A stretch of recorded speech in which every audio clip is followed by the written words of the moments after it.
तो ये तो अच्छी खबर वेस्ट बंगाल की तरफ से भी नहीं आ रही एग्जिट पोल में, त्यागी जी।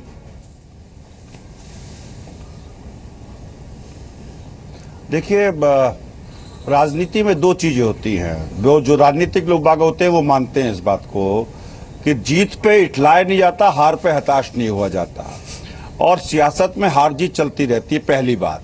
दूसरी बात जो आपने असम के विषय में कही, मेरे एक मित्र ने भी कहा कि 15 साल का जो कार्यकाल होता है एंटी इनकम्बेंसी के लिए बहुत होता है। पहली बात तो ये, अगर आपके जो सी वोटर या जितने भी सर्वे है उनके आधार पे अगर देखा जाए, लेकिन बेसिकली 19 तारीख को अगर हम बात करें इस विषय पे कि कितनी सरकार कौन कितने सीट लेके जाएगा, मैं एक बात के लिए बहुत आश्वस्त हूं अभी भी कि असम में 99% हो सकता है हम सरकार बनाएं, और सरकार बनाने के हो सकता है गठबंधन में जाना पड़े या गठबंधन के बाहर रहना पड़े, अब तो चुनाव हो चुके हैं।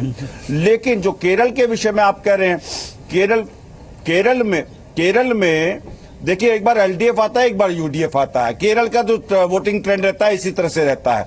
लेकिन अभी भी हम केरल को लेकर के जिस तरह से ओमन चांडी जी ने काम किया है, विकास के कार्य किए हैं, होता था कि एक बार डीएमके, हमारा जो मुद्दा है सिर्फ एक है, विकास नजर आ रहा है। राजस्थान में होता है। अगर उस बार उल्टी स्थिति नजर आ रही है तो एआईडीएमके ने काम किया होगा, उसकी वजह से आ रही होगी। कांग्रेस पार्टी ये मानती है कि देश में सिर्फ एक ही मुद्दा होना चाहिए, विकास का मुद्दा।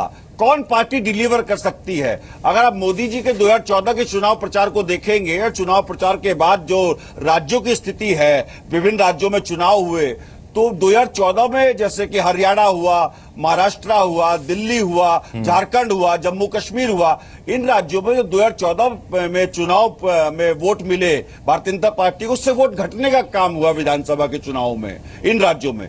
अब बात ये आती है कौन सरकार बनाता है, तो साहब जिसपे 51% सीटें आ जाती हैं वो सरकार बनाता है, तो जो जीता वो सिकंदर होता है, इसमें कहीं कोई दो राय नहीं है। लेकिन बात यह कि आप आइडियोलॉजिकली लड़ पा रहे नहीं लड़ पा रहे, अपनी आइडियोलॉजी पे आप चल रहे हैं नहीं चल रहे। कांग्रेस पार्टी कभी देश में जातीय विद्वेष और धार्मिक विद्वेष की राजनीति नहीं करेगी। कांग्रेस पार्टी सिर्फ एक मुद्दे की राजनीति करना जानती है, वो है देश का विकास, प्रदेश का विकास, आम आदमी का विकास, आम भारतीय का। आम आदमी को तो समझ आना चाहिए ना। तक फिलहाल तो एग्जिट पोल में इसका नतीजा कहीं समझ नहीं आ रहा। अच्छा ठीक है, इससे पहले कि मैं आगे बढ़ूं, एक बार मैं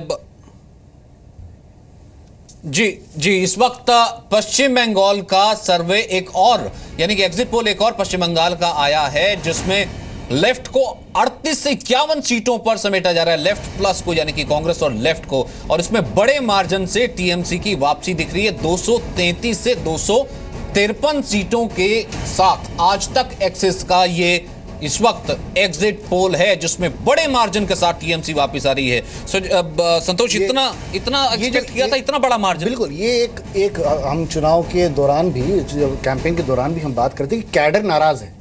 कांग्रेस और लेफ्ट का कैडर ये बोल रहा है कि ये कहाँ से फैसला है कि हम इतने साल आपस में लड़ते रहे, हम नारेबाजी करते रहे एक दूसरे से, और अब आपने बोला है कि 7 चुनाव लड़ो।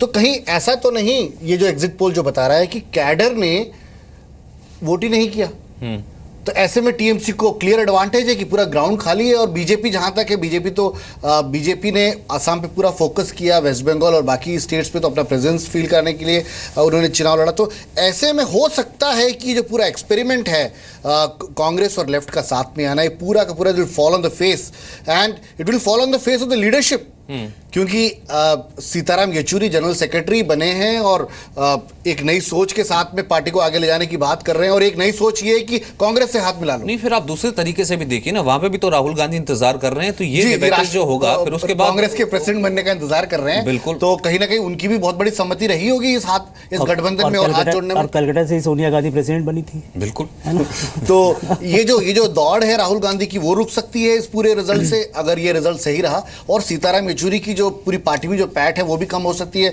पॉलिट ब्यूरो उन पर हावी हो सकता है। तो ये रिजल्ट्स उनके ये जो गठजोड़ का जो एक्सपेरिमेंट रहा है, ये अगर फेल होता है तो इसके रैमिफिकेशंस सेंटर में बहुत हद तक होंगे। यहाँ पर सचिन अगर कहो तो मैं, अगर इजाजत दे तो मैं एक बात करना चाहूँगा। दरअसल ये एक एक्सपेरिमेंट जो चल रहा था, जो अभी वही ब्रेक पे जो हमारी बातचीत हो रही थी, कि जो लेफ्ट आइडियोलॉजिकली लीड करे और कांग्रेस एक एडमिनिस्ट्रेटिव सरकार के तौर पर आए, जो यूपीए 1 में हुआ था। और एक तरफ यूपीए 1 में हम देखते हैं कि ऑपोजिशन का पूरा रोल ही लेफ्ट खा गया था, क्योंकि बीजेपी का सीट नहीं थी। तो एक तरह से एक बड़ी ट्यूनिंग के साथ सरकार चली। वही अंदर बिल पास करवाता तो वही बात गांधी जी की मूर्ति के बाद धरना भी होता था। अब ये सोचा जा रहा था कि ये दरअसल 2019 की तैयारी चल रही थी।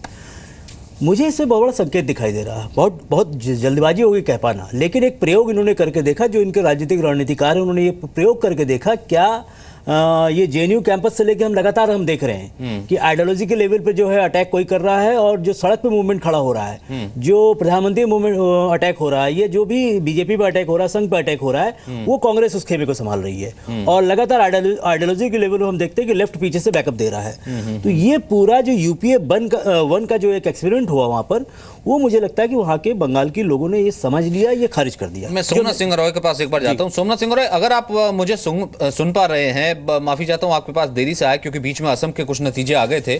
आपके लिए तो बहुत खुशी की बात है, और इतना एक्सपेक्ट कर रहे थे कि एग्जिट पोल से इतने नतीजे मिलेंगे, 253 के करीब तक आप पहुंच रहे हैं। अगर मैं इस वक्त 3 एग्जिट पोल का तो मैं जिक्र कर ही सकता हूं। नहीं, देखिए ये तो होना ही था। ममता बनर्जी डेवलपमेंट किया, ममता बनर्जी ने सबका बाजू में खड़ा था। लेकिन मैं राजीव जोगी का जो कांग्रेस जो प्रतिनिधि है, उनका पास से एक ही मेरा क्वेश्चन है।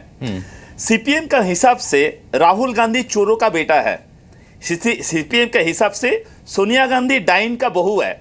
मैं एक क्वेश्चन है उनका पास, आप लोग ये मान लिया क्या सीपीएम को क्षमा कर दिया, क्या इंदिरा गांधी और राजीव गांधी को भूल गया? सिर्फ ये क्वेश्चन के आंसर हमको चाहिए। इसका बाद ये एज ए पश्चिम बंगाल में मैं पॉलिटिक्स का साथ जुड़ा हुआ हूं, यानी कि आपने वो शब्द जो कि हम ये कह सकते हैं कि हम पत्रकारिता वाले शब्दों को राजनीतिक शब्दों में जब आप इसे कन्वर्ट करते हैं, तो उसका लेकिन सवाल बिल्कुल सीधा समझने की बात है। नहीं, मैं समझ गया आपका सवाल। मैं राजीव गांधी चोर था, उसका बेटा राहुल गांधी, मैं समझ गया आपका सवाल। मैं चाहूंगा राजीव त्यागी इस पर कमेंट करें।